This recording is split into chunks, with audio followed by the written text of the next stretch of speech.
Welcome back to Good Day State Line. It's never too early to plan your estate. Good thing Zachary Townsend from Pro Legal Care is here today. Hi. Hi. Good morning. Good morning. Thanks for coming back. Thanks for having me. We always learn so much when you are here. So today we're talking about estate planning and most specifically want to know about probate. Probate is essentially the carrying out of your will, the division of your things after you pass away. A judge has to do it normally, and an attorney has to file a petition in court to open up a case. Planning ahead can help you avoid the probate process altogether, which is an expensive process, a stressful process, and really the last thing that your family wants to have to do when they're trying to grieve your loss and move on to the next chapter of their life and do that stress-free and peacefully. Yeah, so that's kind of what you're going to talk about is why you need to plan and how you can plan so that your family doesn't have to go through that. Right. So what if you think you don't have enough stuff to have an estate plan? Is that true?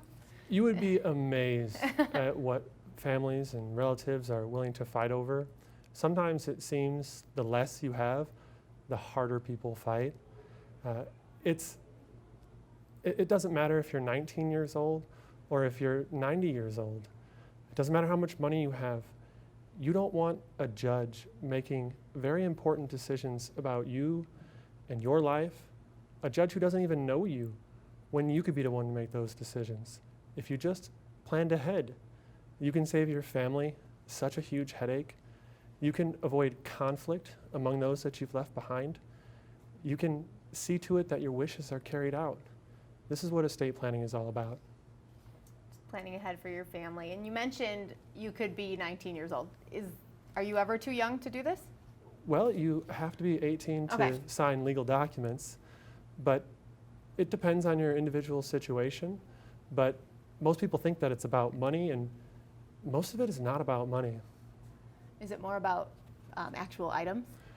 Well, sometimes it is, because the value that people place on items is not necessarily the fair market value of items. But if you have children, for example, if you have young children, who is going to care for them if you were to pass away?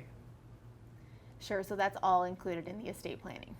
Yeah, you can have a guardianship designation, yeah. Okay, so the two terms that we generally associate with estate planning is a will and a trust.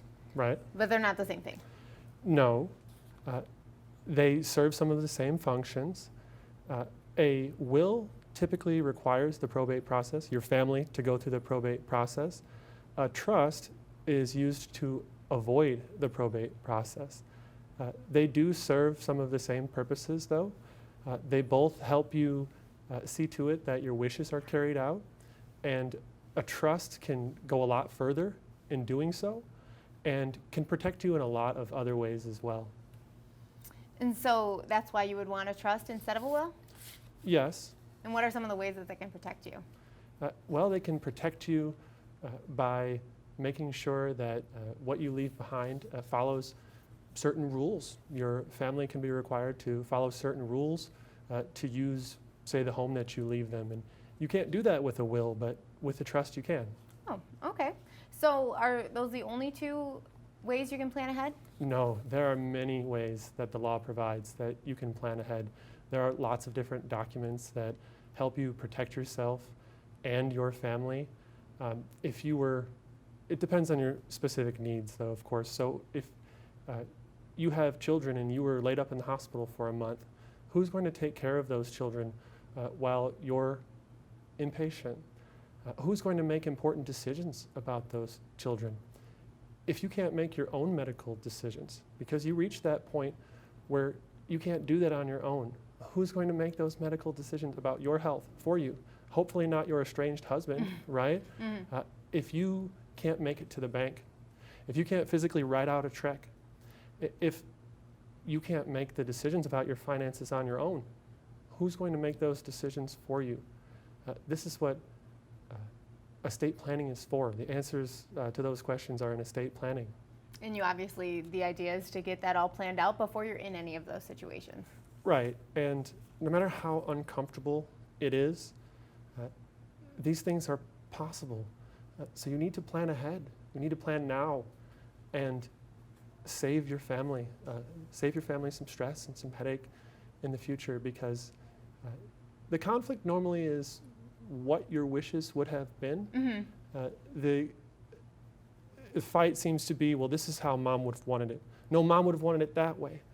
Well, if we can prepare these documents for you, we can memorialize your wishes and avoid the conflict among the people that you leave behind. Absolutely. So clearly you're very knowledgeable on this topic, much like the other topics that we've talked about before. But if anyone needs a refresher, wants to contact you, wants to start their estate planning, where can they go?